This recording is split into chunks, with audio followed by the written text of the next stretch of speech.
My name is Michelle Kennedy. Just an ordinary mom you might see anywhere. I'm not particularly striking, or do I have any deep hobbies? To anyone looking, I'm just another mom from the neighborhood with a normal family life. Apart from the fact that I'm raising a daughter who is now 7 years old and has special abilities, that day was supposed to be a fun shopping trip with Laura, my husband David's sister. Hanging out with Laura is nothing special for me. After all, she's been a confidant since before I married David, always ready to listen to my gripes about him, and even stepping in for me when David goes too far. David is a doctor. He's not a typical hospital or private practice doctor, but one who's been turning heads globally since his med school days with his research papers, often hailed as the future of American medicine at conferences. It's not uncommon for friends and colleagues to envy me for snagging such a husband. Even my parents and relatives were like that. David, being a doctor, and an outstanding one at that, received quite a bit of flattery. Whenever I talk about David, no matter to whom, responses like "I think that's something Michelle should just put up with," or "well, your husband does support you through his work after all," are common. They only see him through his medical achievements. Laura is perhaps the only person on earth who looks at David and me fairly. We met about a year after I started dating David. About a decade ago now, Laura remains remarkably powerful and always seems to have my back, just like she did back then. Now, shopping with Laura has become a monthly ritual, and we always plan our next outing before we part. Laura once described that natural sense of schedules falling into place like this. It feels like visiting the dentist. After all, those folks seem to set up the next appointment under the guise of necessity, don't they? I don't take such comments from Laura as sarcasm. That's just how she is. There's a refreshing lack of forced concern between us. Our meeting spot was a large department store in the downtown area. The department store across from it is part of the same chain, connected by walkways on each floor, making shopping very efficient, which is why we often go there. After shopping for fall clothes with my daughter Kathy, we decided to head to a cafe. I prefer a cafe where I can eat pudding. When I suggested to Laura a cafe where we could enjoy pudding, prompted by Kathy, Laura responded cheerfully to Kathy with a warm smile reminiscent of grandparents seen only during summer vacations, agreeing happily. According to Kathy, soft pudding either skimps on egg yolks or adds something unnecessary. So when she refers to pudding, she means the firm kind. She calls softer pudding as pudding-like sweets. As a mother, Kathy often says things I'd rather not let others hear, and she's very logical about it. Kathy also criticizes me with a level of detail not even a grouchy old man would. Mom, it's not can eat, it's can be eaten. Laura just kept smiling warmly. The cafe had a retro vibe, a rarity these days as it still allowed smoking. Filled with the sense of coffee and lingering tobacco smoke, we sat at a table for four, and Kathy immediately started a long discussion about the menu. Hey, Mom, this menu is really nice. I thought places like this didn't care much about paper quality. Usually, it's just 200 pounds with clumsy text, but this is 400 pounds, and not just offset printed. They use letterpress for the logo and the shop name. It seems like the pudding will be good too. I didn't understand what Kathy was talking about. All I knew was that she didn't like the paper used in menus at other cafes we'd been to, but she liked this one. Laura ruffled Kathy's hair with a boyish grin, a different expression from her earlier warm smile. As usual, I vented to Laura about David, feeling my frustrations wash away like organic waste finally clearing from a chronically clogged drain.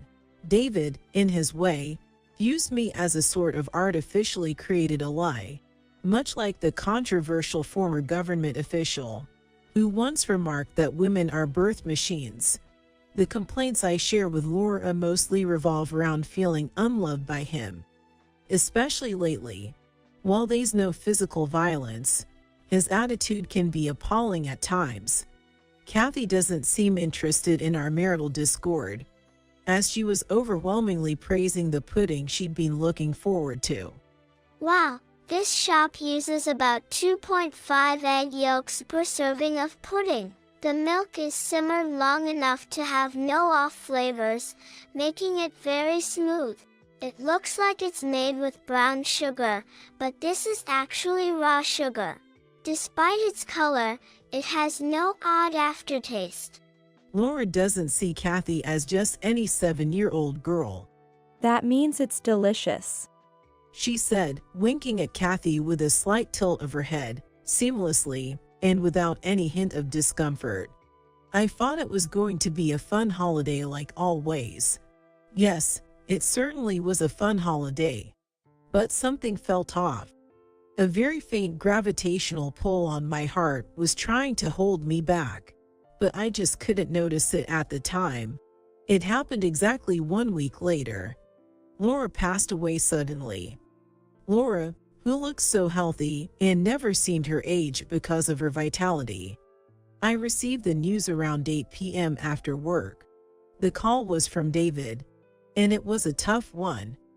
David had lost his father when he was young, and his mother, still alive, was now living in a nursing home. So, the news of Laura's death could only have come from David.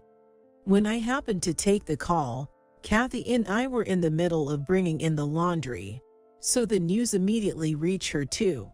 Yes, that's the only way I can describe it. It just reached her. Because before I even had time to think about how to tell Kathy, she had heard it herself.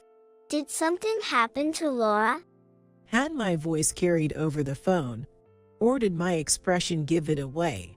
Either way, Kathy had found out. And before I even hung up the phone, she had already started crying. It was a complicated feeling. I definitely didn't want David to become distraught or panicked. But for some reason, I was upset that David relayed Laura's death so matter-of-factly. As a mother, I may not score well, but seeing Kathy cry first made me feel like my own sadness was somehow allowed, and the surprises kept coming. I couldn't accept the sudden news of Laura's death, but that wasn't all. I couldn't accept it at all. How could Laura, who had been so lively just before, have passed away? The call from David conveyed that Laura had been chronically ill and had been living with an illness for a long time. Of course, I couldn't accept that either, but Laura, my greatest ally, was gone, and I was dealing with David, my greatest adversary. I couldn't ask about Laura with genuine feelings from David. Besides, even if I did ask, I wouldn't understand the medical jargon he'd likely respond with. That's just David. He would choose words that are difficult to understand on purpose. It's not like you would understand anyway. He would likely end with a silence that said just that. But there was a way. I could ask the doctor for the diagnosis. I contacted the doctor who had issued the diagnosis and headed to the hospital without David knowing. There, even more shocking facts were revealed. The cause of Laura's death was not clearly understood. Kathy, who came with me, said to the doctor, Even doctors don't know everything, huh? To the doctor, who didn't know Kathy well, it must have seemed like just a little girl's comment. The doctor leaned in from his slightly taller chair and said, Even your dad doesn't know some things, Kathy. It's way beyond us regular doctors. Then, the pneumonia mentioned in the diagnosis, did you lie about it? Kathy asked. It's no lie. It really was pneumonia in the end. I can't lie in my career going forward, especially not about something like this. It wouldn't be fair to those who have passed. Kathy didn't respond to what the doctor said. There's no way such a silly story could be true. I was desperately trying to hold back my anger at the doctor. On the way home, I ended up venting these feelings to Kathy. Rather than that, we might be able to figure out the reason she died ourselves. Kathy said to me with a very complex expression of sadness, joy, and calmness. And then, Kathy's next words made my feelings for Laura surge suddenly. Actually, Mom, ever since I saw Laura last week, I've been thinking something like this might happen. That very faint gravitational pull on my heart that day, it was this time, indifferent to our hearts, mercilessly moves on. David called, and we had to go to the funeral. David was the only one in the family healthy enough to move around, so he took time off work to prepare for the funeral and greet relatives, running around tirelessly. Watching the funeral happen through my own eyes, I couldn't believe it and found it impossible to focus. It was as if my brain refused to process the images. I'm sad, I'm lonely, and I'm frustrated that Laura, whom I love dearly, has suddenly gone forever. But I can't cry. I can't even think about such things. Trying at least to see Laura off peacefully in her coffin, Kathy and I said our final goodbyes. This is really the last chance to see Laura's face. It's truly the final moment. I close my eyes and reflect on everything. Memories with Laura come flooding back like flashbacks. While I'm lost in thought, David, standing behind me, snaps at me with thoughtless words. How long are you going to stay there? The funeral home has limited time. Please hurry up. David indeed had a tough role. The sudden news of his sister's death required work adjustments, and he had to handle all the funeral arrangements himself. Considering David's personality, he would have likely enlisted his subordinates and research staff to help with the simpler tasks. It might be because it's a family matter after all. Still, he didn't let me help at all, managing everything on his own. Yet, I couldn't contain my anger. She wasn't just your sister, David. Let us properly say goodbye at least this last time, I retorted to David louder than usual. David responded unflinchingly, coldly stating, What changes because you said goodbye? Saying goodbye won't bring her back. And there's nothing you, a layperson, can do for her now in this state. Why is he always like this? How far has he lived without understanding people's hearts? Is this what becomes of someone who has been pampered and hailed as the future of American medicine since their youth? If it stints the heart that much, I'd rather medicine didn't progress at all. I felt incredibly frustrated. And I said to David, you might indeed have the power to advance medicine, and maybe you are shouldering the future of American medicine. If that's the case, then all the great doctors in the US are idiots, entrusting our future to someone who can't even cherish his family. David immediately flared his nostrils in rebuttal. You don't see anything about medicine. Family love and medicine are completely different. Just how much have you been helped by such doctors? You, in particular, live off my money. Show a little understanding of your place. Helped? Whether it's the hospital or the money, if you weren't in this world, I'd choose to live in the happiness of your absence. Unlike you, full lives thanks to medicine, I live on my own terms. The argument went on and on. My personal grievances as a human and David's medical opinions never intersected, and the argument continued. It was Kathy who ended this argument. We don't have time, do we? Kathy's clear, unobstructed voice created a silence as if no one else were present. Although Kathy had been silent and seemingly apologetic all this time, I truly felt sorry to have her in such a situation as a couple. I just couldn't tolerate David's attitude anymore. Kathy stepped between us and let David continue the funeral. With an awkward cough, In a look of dissatisfaction from David, I made my final farewell to Lori. Then, something I hadn't noticed before caught my eye: a notebook.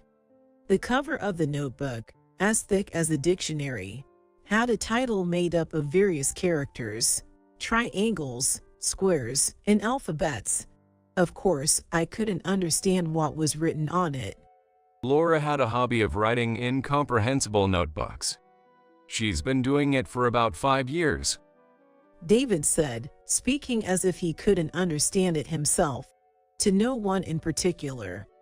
The title was indeed confusing, and so was the content inside.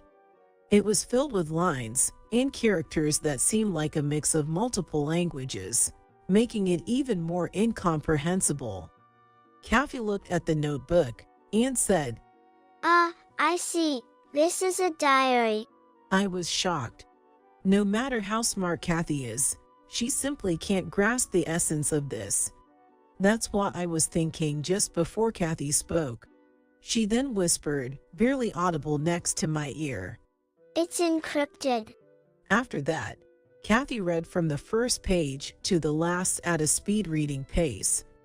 As she did, my heart rate increased, matching her speed. Could this slowly unravel the mysteries about Laura? Could Kathy, known as a genius girl to the world, solve all these mysteries?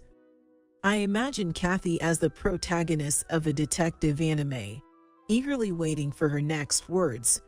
Contrary to my beating heart and anticipation, Kathy was silently crying. "Kathy?" I asked as I looked into her face. It's nothing. That's all she said, holding onto that dictionary-like diary without putting it back in the coffin, clutching it as if it were precious. Her expression seemed a bit irritated with me.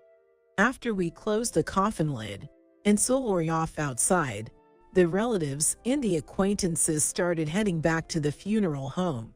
That was when it happened. Kathy alone did not return to the funeral home, but quietly walked in the opposite direction. I didn't miss it and followed her. At that moment, I still didn't understand the meaning behind Kathy's tears. I thought it was just the sadness from Laura's death overwhelming her, but it was completely different. When I caught up to her, I asked where she was going. To the police. She answered matter-of-factly. Though I couldn't grasp why, there was no point in me guessing. I decided to first listen to her reasons. I've had this feeling from the start, but I couldn't connect the dots, and I've been thinking about it for a long time. Kathy said, and I couldn't see the destination of her farts, unable to even begin to process them. She continued, But I can't tell you everything right now, Mom. And it's better if I go to the police alone. Of course, I asked her why. Because if a little girl goes to the police crying, they'll listen sooner. Police might suspect a crazy adult, but they can't ignore a panicked little girl. Definitely not. And if an adult carries this diary around, they'll be more suspicious and it would waste time, right?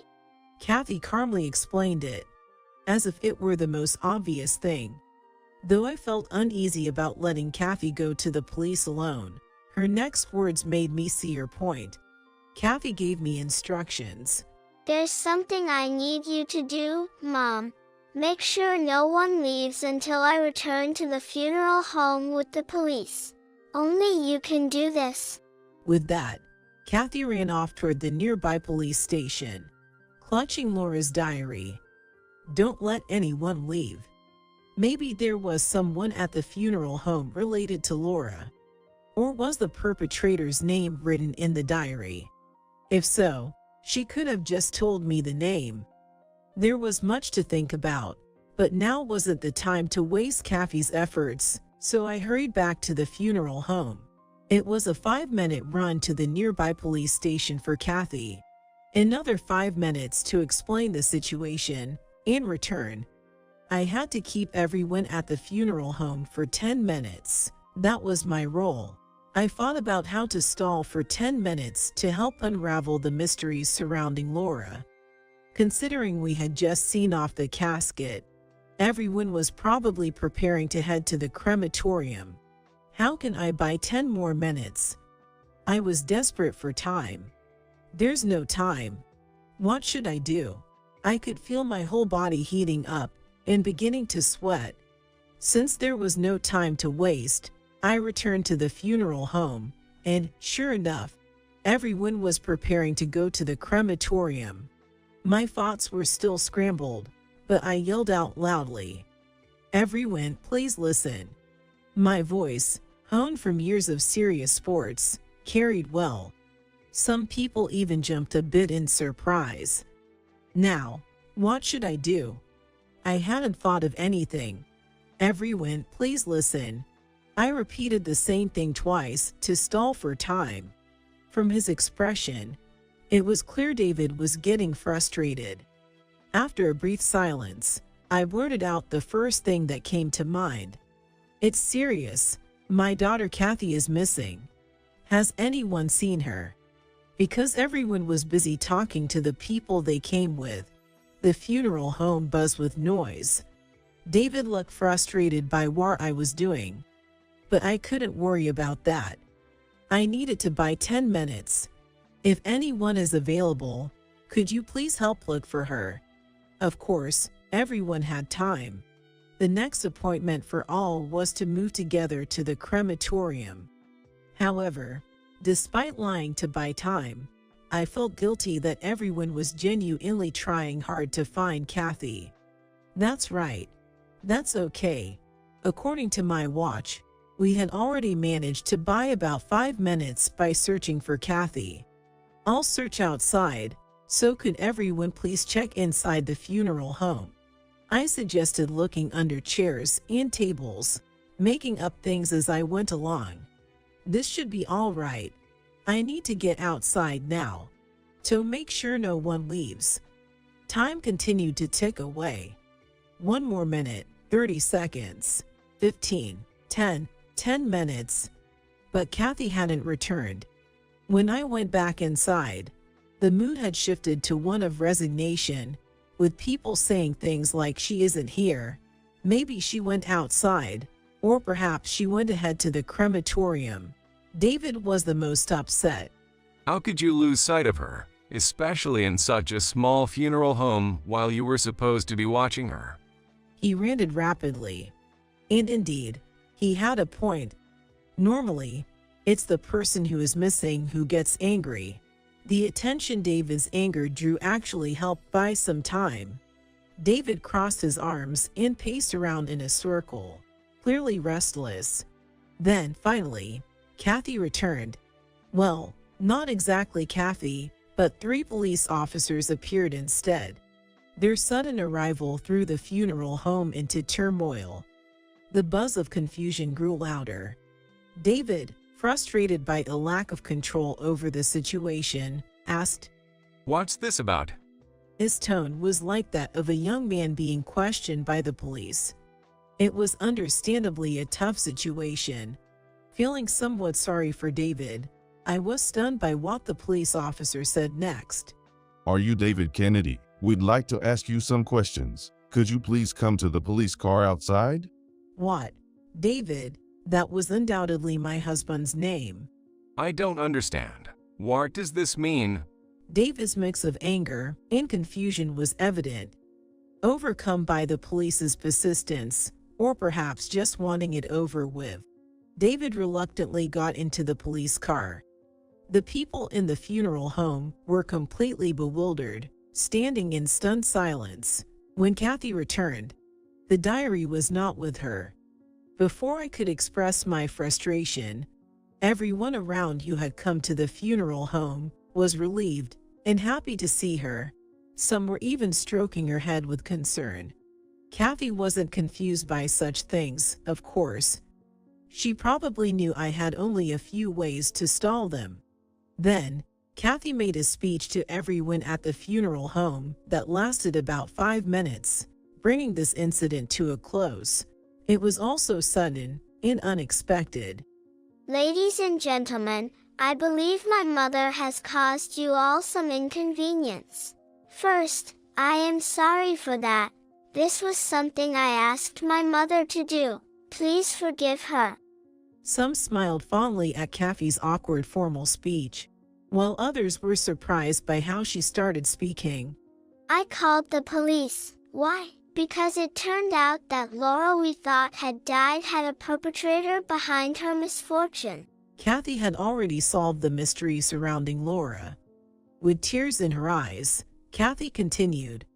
And the funeral home was wrapped in shock. No one uttering a word.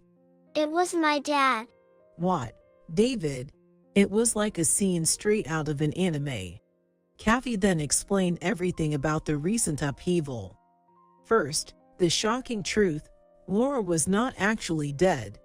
It seems Laura overheard David talking about a drug he was developing on his phone while visiting her mother-in-law's nursing facility. The conversation was about someone requesting him to develop a poison. After that day, Laura began keeping a diary, filled with things that no one else could understand. It was about 5 years ago. The developed drug induces severe lung issues and breathing difficulties upon consumption. But symptoms resolve after a few days, making it seem like a severe cold. Once David realized Laura knew about this, he drugged her. And then he made it look like Laura had died from illness. Due to a pre-existing lung condition, Laura's symptoms were severe enough that her pulse could not be detected. The doctor who made the diagnosis was relatively inexperienced and not yet fit for such a role, chosen by David for this reason. Kathy noticed 3 suspicious things about David. First, when Laura winked closely at her last week, she didn't think much of it at the time, but the frequency made her suspect various possibilities. One being Laura's peril. The diary mentioned she didn't tell us directly because she wanted to prevent harm to Kathy and me. Next, when she spoke with the doctor who treated Laura, he said, even Kathy's dad wouldn't know. And David firmly stated, I don't know, which she found odd. The final straw was the recent events. According to the diary, Laura had never shown or mentioned the diary to David. Yet, David had said, she's been like this for about 5 years. Which was strange since siblings don't normally keep track of each other's diaries for years. Reading the diary, Kathy found that Laura had cryptically written about seeing and hearing David's interactions with the client, and Kathy was moved to tears. Interestingly, the diary's code was simple enough for an elementary school student to understand. It was adults who overthought if who couldn't decode it. It was probably Laura's way of cautioning David about his arrogance. The last page expressed her hope to somehow keep me and Kathy apart from him for our safety. Kathy summarized all this in a clear, 5-minute speech. I hurriedly called the crematorium to return the coffin, then promptly explained the situation to the hospital and had them retrieve Laura, who was still sleeping. 3 days later, Laura woke up and resumed her life as if nothing had happened. That night, after everything had settled, Kathy came to tell me the results of decoding the diary. I mentioned it at the funeral home too, but Laura, who found out Daddy's secret, seemed particularly averse to telling Mom, as it would put Mom in danger too. She decided to stop Dad's misdeeds alone. The fear and anxiety she felt during that time came through, even in the coded diary. She really wanted to be with us more. The last entry from when we met last week said, "Thank you for everything," showing she really risked her life writing this diary. Kathy calmly explained. Laura is an incredible person, isn't she? She licked her upper lip as if to say, see, I conveyed it well, didn't I? Now, it looks like we can enjoy our monthly Laura time.